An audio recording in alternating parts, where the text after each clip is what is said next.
Sejumlah modus dipakai anggota Badan Anggaran untuk melakukan korupsi. Kewenangan yang besar, banggar selama pembahasan anggaran membuat kesempatan korupsi anggota DPR semakin besar. Modus transaksi korupsi di Badan Anggaran biasanya berawal dari penawaran proyek dari pemerintah yang diajukan ke Badan Anggaran. Untuk menindaklanjutinya, oknum Badan Anggaran meminta sejumlah uang pendahulu agar proyek ini segera disetujui. Badan Anggaran segera melakukan koordinasi dengan pihak terkait agar proyek bisa terlaksana. Timbal baliknya, pengusaha yang ditunjuk sebagai pelaksana proyek harus menyerahkan sejumlah uang dari nilai proyek yang dimaksud.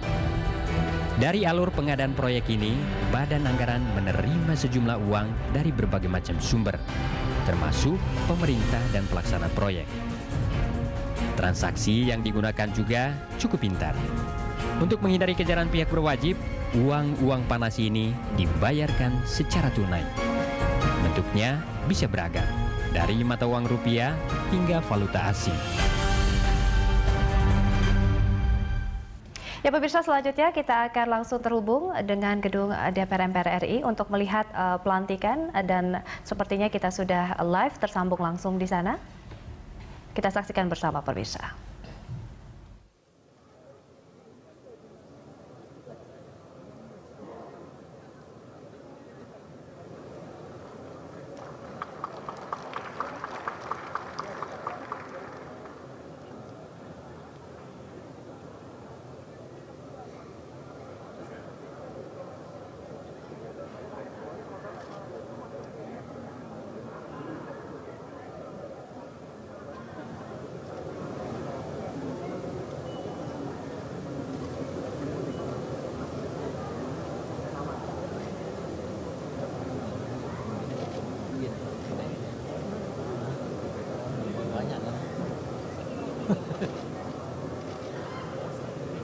Ya, pemirsa, dapat kami informasikan Wakil Presiden RI terpilih Yusuf Kala ini sudah menghadiri gedung parlemen dan menantikan dari kedatangan Presiden terpilih Joko Widodo.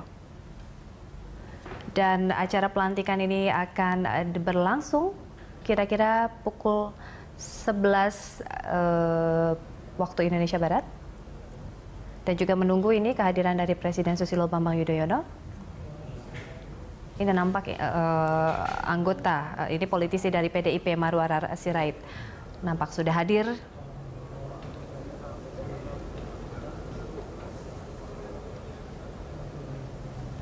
Ya pemirsa, kita melanjutkan dialog bersama dua narasumber di studio. Ya kalau kita lihat sebenarnya Ibu Lili, tadi output itu benar yang sudah dihasilkan hanya 27,3%, mungkin 69 undang-undang prolegnas, dan ini RUU Pilkada juga terganjal begitu, dinamikanya begitu panas begitu Ibu. Apalagi bulan-bulan terakhir, semester terakhir ini kelihatan sekali memang suhunya memanas dan lebih mengutamakan pada kepentingan kelompok, golongan daripada memikirkan kepentingan bangsa secara keseluruhan. Kepentingan kelompok begitu ya Ibu ya. Karena kita melihat bahwa memang banyak undang-undang yang diperlukan tapi ternyata nggak selesai. Betul. Iya. Apakah itu satu mungkin metode atau mungkin memang sudah diformulasikan sebelumnya? Memang ini kadang-kadang itu bukan salahnya DPR sendiri ya. Kadang-kadang dari pemerintah sendiri memang lambat juga melakukan. Ini kan dari kedua belah pihak persiapannya. Apa Ibu yang menjadi hambatan antara keduanya begitu? Ya pemerintah menyiapkannya lambat. Jadi kita biasanya kalau belum mereka ini baru kita hanya akan melakukan tugas kita kalau sudah ada kalau itu usulan pemerintah harus menunggu dari mereka. Tetapi kalau usulan kita berbeda ya, kita yang proaktif gitu. Baik. Nah, dari sekian persen itu yang nggak sampai 30% itu, betul. Itu pun banyak undang-undang yang sebetulnya sepele gitu ya. Perjanjian hibah alat-alat alutsista yang ini kepada pihak lain. Jadi memang kinerjanya memang. Artinya Ibu setuju ketika dikatakan kinerja dari DPR tidak maksimal? Tidak maksimal, sangat setuju. Memang itu kenyataannya. Kenyataannya begitu ya. Jadi mungkin masyarakat berpikir skeptik begitu ya, dan sekarang mungkin sedikit tidak percaya begitu akan bukan sedikit. kinerja. Banyak ya? Lebih banyak nggak percaya nggak akhirnya gitu. Baik, Pak Bibit, ini kalau kita flashback ya Pak, pada saat Bapak menjabat di KPK begitu, periode 2007-2011, kalau kita lihat kasus besar apa saja kasus korupsi utamanya yang dilakukan oleh anggota Dewan? Itu yang saya ingat itu ya kasus yayasan itu, Ya. yayasan BI, ya. Iya. Yayasan BI itu kan banyak kok masalah Nama-namanya damkar, mungkin, Pak? masalah damkar, masalah ya. itu hampir semua kasus yang kita tangkep di kementerian atau ke mana lembaga di luar DPR itu melibatkan DPR kalau menggunakan anggaran, menggunakan APBN. Nah itu lebih besarnya di anggota Banggar begitu ya Pak? Anggota Banggar belakangan itu ya, Belakangan. akhirnya terungkapnya itu belakangan gitu. Ya, setelah Korupsi itu Bagaimana, Bu tidak Lili? bisa. Korupsi itu tidak bisa dilakukan oleh satu pihak. Betul. Mata rantainya itu terkoneksi ya Bu? Nggak Iya. terputus gitu. Ya. Sekarang- Jadi pada waktu misalnya untuk salah satu kementerian ditentukan misalnya ya, ini yang paling parah tuh itu ditentukan ada program-program yang diturunkan pada masyarakat. Misalnya program untuk pemberdayaan ekonomi masyarakat. Per kelompok itu mendapat 100 juta gitu. Itu disetujui bersama antara DPR dengan pemerintah. Tetapi pada pelaksanaannya dipotong di sana juga, dipotong di sini juga, sampai ada yang cuma menerima 50% dari jumlah itu. Banyak potongannya Ibu ya? Sangat banyak. Dinamika itu terus terjadi? Dan itu terus terjadi sampai hari ini kayaknya. Nah, makanya itu KPK juga harusnya lebih cerdik dari yang kemarin-kemarin lah ya. Kan sudah mengerti di mana kira-kira bisa nyegah. Celah-celahnya begitu ya Ibu ya, Cegah. mungkin mengantisipasi dan bisa mengintervensi. Pak Bibit, ada hambatan ketika mengintervensi beberapa kasus besar begitu. 2007 kita ingat ada juga kasus Angelina Sondah begitu ya, Iya. dan dari anggota Partai Demokrat. Yang jelas di muka umum tuh mereka baik-baik ya. Di muka umum ya, Ya. di panggung itu baik-baik semua, anti korupsi gitu kan. Ya. Setelah di belakang panggung yang lain lagi gitu ya. Ya kita harapkan yang ke depan ini nggak begitu. Di dalam maupun di luar panggung tuh baik harusnya, karena orang itu yang kita pilih harus punya integritas. Nah, kenapa demikian? Karena di DPR itu sendiri, lokasi DPR itu merupakan salah satu lokasi rawan korupsi. Siapapun masuk ke situ, kemungkinan terjerat korupsi itu menjadi besar. Karena apa? Karena korupsi itu, lokasi rawan korupsi ada 3 ya. Masuknya duit ke negara, ada pajak, ada BUMN, BUMD, ya udah rame juga kan. Kemudian ada perizinan ya. Ini tiga lokasi ini yang rawan korupsi. Masuknya duit, Ya. keluarnya duit, mulai dari perencanaan anggaran. Dan tadi Anda sudah nyebut Banggar, itu perencanaan anggaran. Suatu saat saya naik pesawat dari daerah pulang ke Jakarta, ada ibu-ibu itu datang, saya ternyata anggota DPRD. Pak Bibit, boleh dong aku curhat? Oh, boleh. Anda mau kemana? Saya mau ke Jakarta. Yang korupsi itu bukan orang daerah Pak, orang pusat, kata gitu kan, dia bilang berapi-api. Ternyata anggota DPRD. Nah, Ibu mau apa? Saya menggulkan supaya dapil saya itu mendapat anggaran. Ibu mau kemana? Saya mau di Dirjen Anggaran, kemudian mau ke Bappenas dan mau ke DPR, gitu. Waduh, ini sudah terstruktur nih nampaknya Kalau ya. gitu saya ikutin Bu ya. Jangan Pak, nanti kalau saya nggak dapat apa-apa. Bu Lili mungkin ingin menanggapi. Lebih jauh dari itu adalah oligarki partai ini juga membuat sebuah kondisi tersendiri di mana korupsi itu menjadi marak. Bagaimana kita Kalau orang-orang mengkondisikannya? seperti saya itu memang tidak akan ditempatkan di Banggar ataupun di BURT ya, karena orang-orang seperti saya sulit untuk berhitung bahwa 1 tambah 1 sama dengan 10 itu saya nggak bisa gitu ya. Tetapi bagi anggota-anggota tertentu memang dibebani mencari uang untuk partai. Artinya sebagai mesin begitu ya, Ya. untuk pencari uang partai. Itu semua bisa dikatakan partai, seperti itu? hampir semua partai seperti itu, nggak semua ya, hampir semua partai seperti itu. Tapi masih ada lah 1-2 partai yang partai baru-baru itu yang masih bersih, karena mereka juga tidak diikutkan di Banggar karena memang jumlah fraksi yang ini kan kecil gitu ya. Tapi oligarki partai inilah yang memegang peranan penting sebetulnya terhadap korupsi ini. Oke, Pak Bibit, mungkin kalau kita lihat sebenarnya metode atau celah-celah yang bisa dimanfaatkan atau modusnya sendiri dari anggota Dewan seperti apa? Sekarang gini, anggota Dewan itu bebannya berat juga loh. Ya. Iya. Dia kalau ke daerah, itu konstituen tuh mengharapkan sesuatu dari anggota yang dipilih ini. Sesuatu itu apa ya? Umumnya duit. Jadi di Jawa Timur tuh terkenal dengan istilahnya apa? Istilahnya berjuang. Berjuang itu singkatan dari beras, baju, dan uang. Nah, kemudian DPC, kalau dia berberangkat dari daerah, DPC itu harus ada kontribusi juga. DPD ada kontribusi juga. DPP kontribusi juga gitu kan, ada berapa persen kita nggak tahu kan. Nah, kemudian saya tanya dengan salah satu anggota DPR waktu itu, Mas, itu sebetulnya kalau dengan beban seperti itu, kira-kira gaji yang rasional bagi anggota DPR berapa? Udah mikir kan? Ya paling nggak 150 juta deh Pak katanya. Wah. Kalau apakah sama untuk perbandingannya ketika daerah dan pusat begitu Pak? Untuk kebutuhan alokasi dana konstituen dan lainnya. Mungkin Ibu Lili ingin menanggapi. Ada beberapa daerah yang penghasilannya besar. Sebetulnya penerimaan anggota DPRD-nya lebih besar dari kita ya yang di pusat. Tapi pada intinya adalah dari uang yang kita terima itu sebetulnya kan ada hak konstituen. Nah inilah yang sebetulnya yang harus kita sampaikan kepada mereka. Kalau buat teman-teman yang sama pikirannya dengan saya sih, kita tidak pernah absen ya. Pada saat kita reses kita pergi ke mereka dan biasanya kalau saya Pak, saya nggak berjuang, saya nggak membantunya berupa uang, tetapi berupa program-program yang misalnya kalau saya lebih mengutamakan kepada koperasi dan sebagainya yang bisa membantu mereka menjalankan kehidupannya. Ngasih pancing lah Bu ya, ngasih pancing ya. Kalau beberapa teman yang artinya pikiran kita masih sama tuh seperti itu.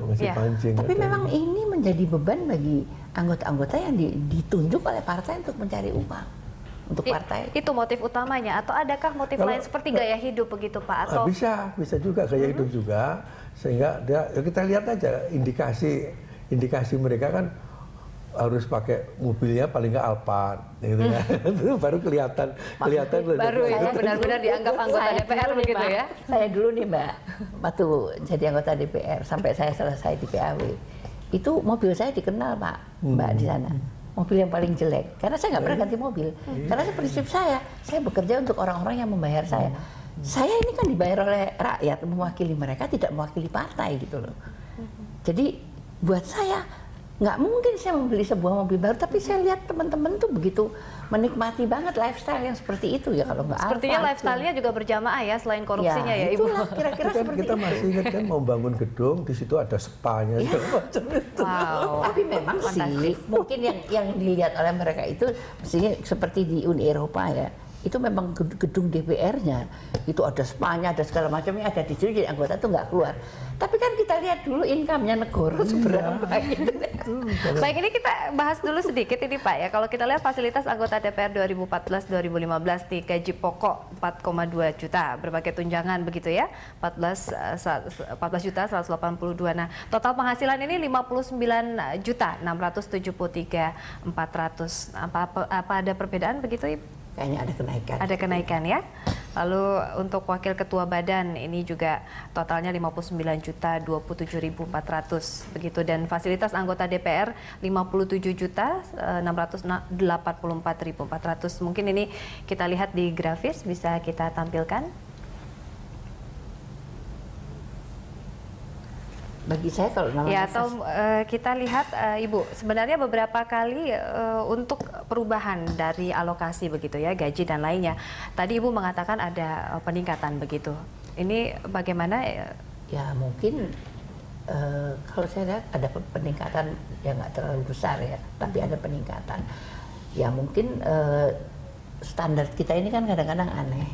Anehnya itu misalnya kita standarkan kepada posisi rupiah terhadap dolar dan sebagainya. Dan juga inflasi ya Ibu ya sebenarnya inflasi. ya. Jadi itu, tapi ya sebetulnya tidak berkaitan dengan kinerja yang dihasilkan. Itu yang harusnya dilihat kan, kinerja yang dihasilkan.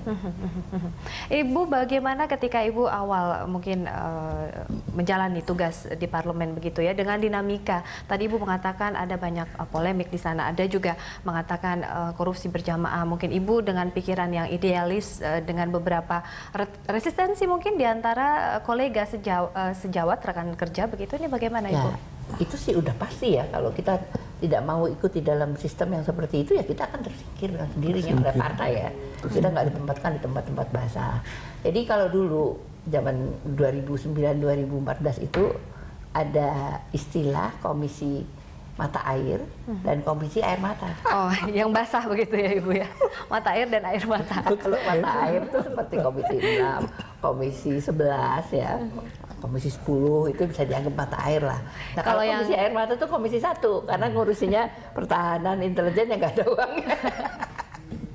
Artinya begitu kalau dilihat sebenarnya kan memang untuk bisa menempatkan seorang anggota partai di satu fraksi atau mungkin di komisi begitu, itu pilihan partai pastinya? Kalau awal itu pilihan. Ditunjuk penunjukan begitu ya Ibu? Iya, jadi kita ditanya mau di komisi berapa. Jadi pada waktu itu saya ditanya, saya bilang saya mau di komisi 1.